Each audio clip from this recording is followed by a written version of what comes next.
Assalamualaikum warahmatullahi wabarakatuh. Perkenalkan, nama saya Rizky Dwi Kurniawati. Saya dari kelas C221. Saya akan mempresentasikan proposal tesis saya yang berjudul Eksplorasi Pengalaman Individu dalam Menerima Dukungan Emosi dan Pengaruhnya terhadap Sel Efikasi. Dosen pembimbing saya yaitu Pak Dr. Ahmad Agung Yuwono Putro, SE, SPD, MPD. Langsung saja. Yang pertama yaitu latar belakang. Alasan saya meneliti yaitu sel efikasi ini memainkan peran yang penting sebagai fondasi untuk membentuk karakter, kemampuan mengatasi tantangan, dan membangun motivasi intrinsik siswa. Nah, ketika siswa itu merasa yakin dengan kemampuannya, mereka akan cenderung lebih berpartisipasi aktif. Dia akan aktif juga menghadapi tugas-tugas akademik dengan percaya diri dan memiliki tekad untuk mencapai prestasi yang lebih tinggi. Mereka juga dapat melihat kegagalan itu sebagai peluang dan upaya meningkatkan diri. Nah, kondisi idealnya, dukungan emosi ini memiliki peran sentral dalam memperkuat keyakinan diri atau sel efikasi siswa di lingkungan pendidikan. Untuk kondisi aktualnya, siswa itu kadang di rumah sebelum berangkat sekolah menerima ucapan dari orang tua yang tidak menyenangkan hati, sehingga membuatnya malas ke sekolah. Dia juga sering merasa minder dengan kemampuannya dalam menguasai pembelajaran. Dia itu sudah takut sendiri, takut tidak naik kelas. Kemudian data yang dikemukakan yaitu menyusuri jejak kejadian-kejadian harian di dunia siswa. Memahami lanskap emosional siswa, membuka pintu untuk mengenali pola-pola perilaku dan membimbing mereka menuju pertumbuhan yang positif. Nah, kemudian temuan sebelumnya yaitu penelitian dari Agustina dan Widya Stuti pada tahun 2022 tentang dukungan emosional. Hasilnya itu sangat berpengaruh terhadap tingkat kesejahteraan psikologis siswa. Kemudian penelitian dari Ruzek itu hasilnya yaitu meningkatkan peluang siswa untuk lebih yakin terhadap dirinya dalam menjalankan otonomi aktivitas selama di sekolah dan memiliki hubungan yang lebih positif dengan teman sebayanya. Kemudian alasan saya mengambil judul itu untuk mendalami cara menciptakan lingkungan yang kuat dan memahami bagaimana dukungan emosi dapat mempengaruhi sel efikasi. Masih bab 1, fokus penelitian saya yaitu mengeksplorasi pengalaman siswa dalam menerima dukungan emosi oleh guru dan teman di SD Sompok Kapanewon, Imogiri, Bantul. Kemudian rumusan masalahnya yaitu bagaimana pengalaman siswa dalam menerima dukungan emosi terhadap sel efikasi di Sekolah Dasar Negeri Sompok Kapanewon, Imogiri, Bantul. Tujuan dari penelitian ini yaitu mengungkap dan memberikan makna terhadap pentingnya dukungan emosi dalam meningkatkan sel efikasi siswa SD Negeri Sompok Kapanewon, Imogiri. Kemudian manfaat dari penelitian ini yang pertama, memberikan sumbangan pengembangan ilmu pengetahuan.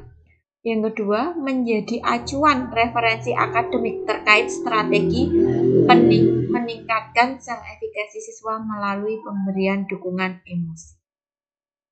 Nah, ini pemberian dukungan emosinya. Kemudian kita masuk ke bab 2 tentang tinjauan pustaka.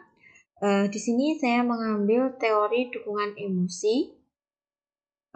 Apa itu teori dukungan emosi? Yaitu suatu bentuk bantuan sosial yang melibatkan pemahaman, pengakuan, dan respon positif terhadap perasaan dan emosi individu dalam mengatasi stres, merasa didukung, dan meningkatkan kesejahteraan emosi mereka. Selanjutnya, teori dukungan sosial itu dalam bentuk dukungan dari keluarga, teman, kolega, atau bahkan lembaga sosial. Peran dukungan sosial ini yaitu mengurangi stres, meningkatkan kesejahteraan emosi, meningkatkan motivasi, meningkatkan kemampuan mengatasi, pemberdayaan, meningkatkan kesehatan fisik dan mental. Kemudian dukungan emosi dalam konteks pendidikan. Yang pertama, dukungan emosi guru itu meliputi mendengarkan aktif, empati, memberikan dukungan saat kesulitan, mengatasi konflik, mendorong ekspresi emosi, memberikan dukungan saat traumatis, memahami kebutuhan individu. Selanjutnya, dukungan dari teman sebaya meliputi rasa keterhubungan, dukungan emosi, model perilaku positif, dukungan akademik, dan mengatasi bullying. Selanjutnya, dukungan figur lain di sekolah meliputi memberikan informasi dan bimbingan, menyediakan dukungan emosi, mendukung pengembangan keterampilan, menjadi contoh perilaku positif, serta menyediakan dukungan dalam krisis. Selanjutnya yaitu teori self-efficacy. Itu berasal dari teori kognitif sosial Albert Bandura sebagai pendekatan teori kognitif sosial yang berkaitan dengan keyakinan atau kemampuan seseorang dalam melakukan sesuatu hal yang berbeda dan dalam keadaan tertentu. Nah, keseluruhan konsep ini memberikan pemahaman yang mendalam bagaimana keyakinan individu terhadap kemampuannya dalam memainkan peran yang sangat penting untuk mengelola tantangan dan mencapai tujuan di setiap kehidupan. Kemudian, faktor yang mempengaruhi self-efficacy ini yang pertama yaitu budaya, yang kedua perbedaan gender, yang ketiga sifat dari tugas yang dihadapi, yang keempat insentif eksternal, yang kelima peran individu dalam lingkungan, yang keenam yaitu kemampuan tentang kemampuan diri. Nah, apa saja pengaruh self-efficacy dalam perkembangan akademik dan psikososial? Yang pertama, menunjukkan keterlibatan secara aktif dalam pembelajaran. Yang kedua, terlibat lebih aktif dalam aktivitas pembelajaran. Yang ketiga, melihat kegagalan sebagai peluang untuk terus belajar. Yang keempat, menunjukkan motivasi yang tinggi dalam proses pembelajaran. Yang kelima, mengembangkan ketahanan terhadap tantangan dan mengadopsi strategi belajar yang lebih efektif. Yang keenam, menciptakan landasan yang kuat bagi siswa yang memberikan dampak positif terhadap proses pembelajaran. Yang terakhir yaitu membentuk pandangan siswa terhadap kemampuan akademik mereka. Selanjutnya, peranan dukungan emosi dalam meningkatkan self-efficacy siswa sekolah dasar. Hubungan positif antara dukungan emosi dan self-efficacy itu yang pertama, guru dan pendidik itu dapat merancang program pelatihan fokus pada pengembangan keterampilan yang memberikan dukungan emosi kepada siswa.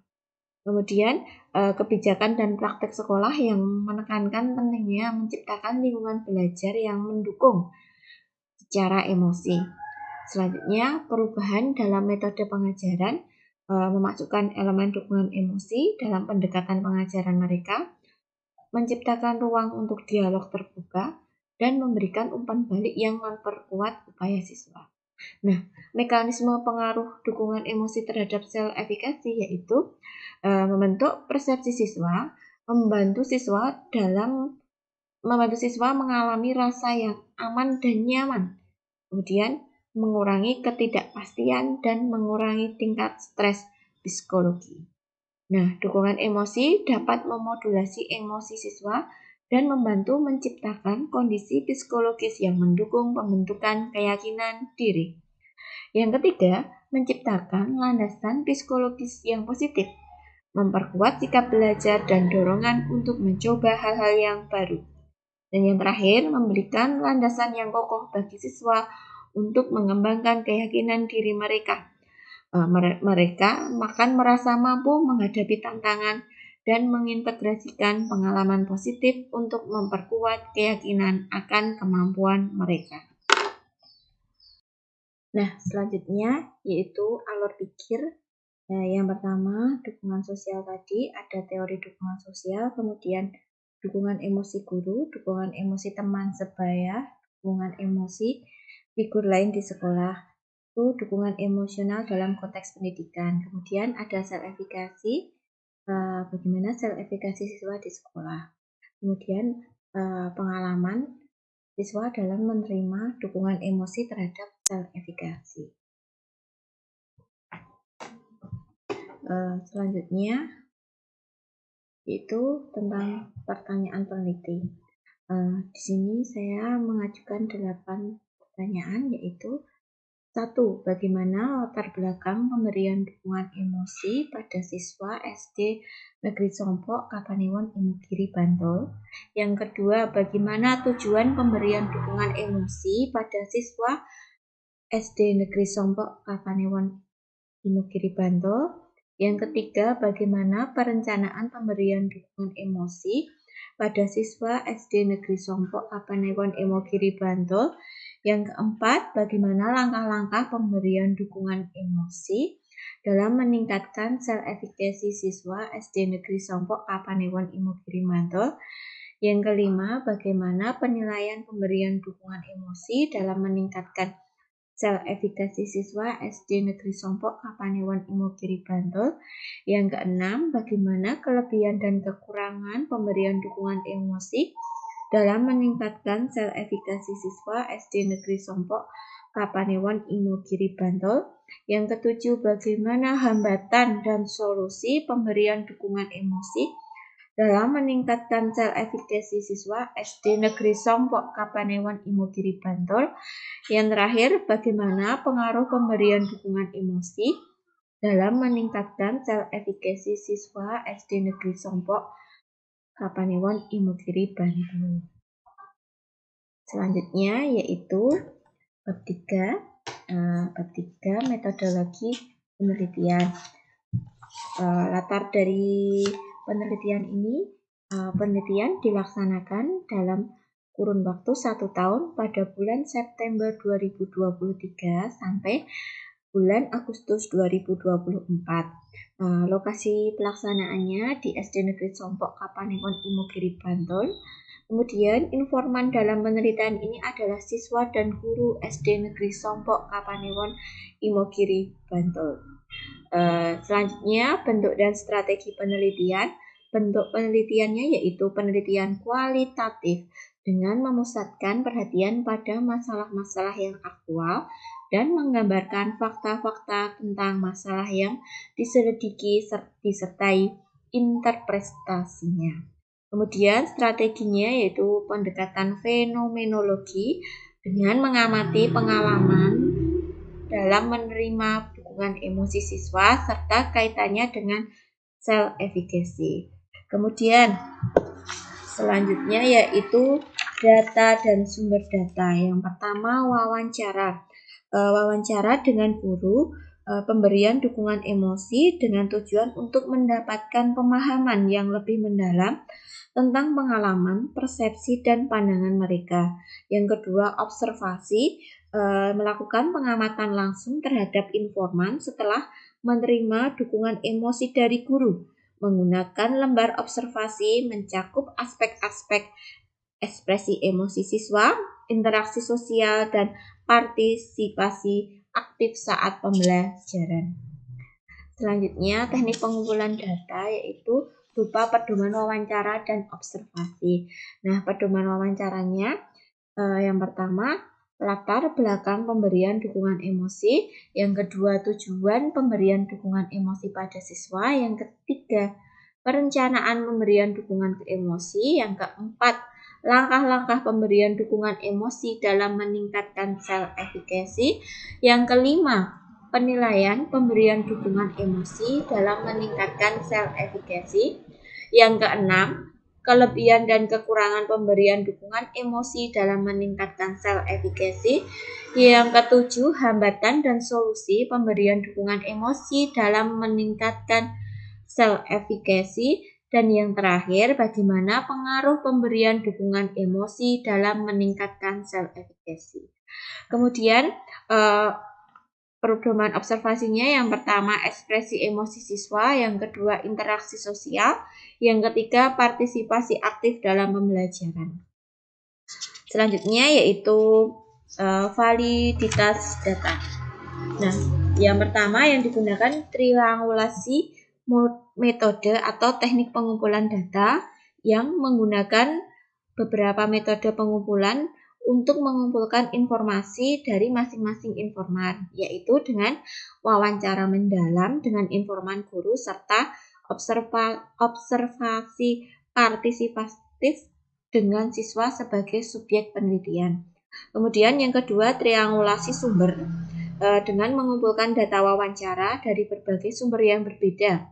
Kemudian dibandingkan dan diverifikasi untuk memperoleh pemahaman yang lebih terstruktur tentang pengalaman menerima dukungan emosi terhadap self-efikasi siswa SD Negeri Sompok Kapanewon Imogiri. Kemudian selanjutnya yaitu teknik analisis data. Yang pertama dengan pengumpulan data, yaitu proses pengumpulan informasi dengan pedoman wawancara. Yang kedua reduksi data, yaitu dengan transkripsi, mentranskripsikan wawancara ke bentuk tertulis. Kemudian pengkodean itu mengidentifikasi pola yang muncul. Kemudian kategorisasi yaitu mengelompokkan kategorinya. Yang selanjutnya yaitu mengurangi detail, yaitu menjaga fokus. Selanjutnya yaitu penyajian data, yaitu disajikan dalam pola-pola, menggambarkan pola-pola yang muncul. Kemudian yang terakhir yaitu penarikan kesimpulan, yaitu menarik kesimpulan berdasarkan analisis yang ada. Nah, ini daftar pustakanya, beberapa daftar pustaka.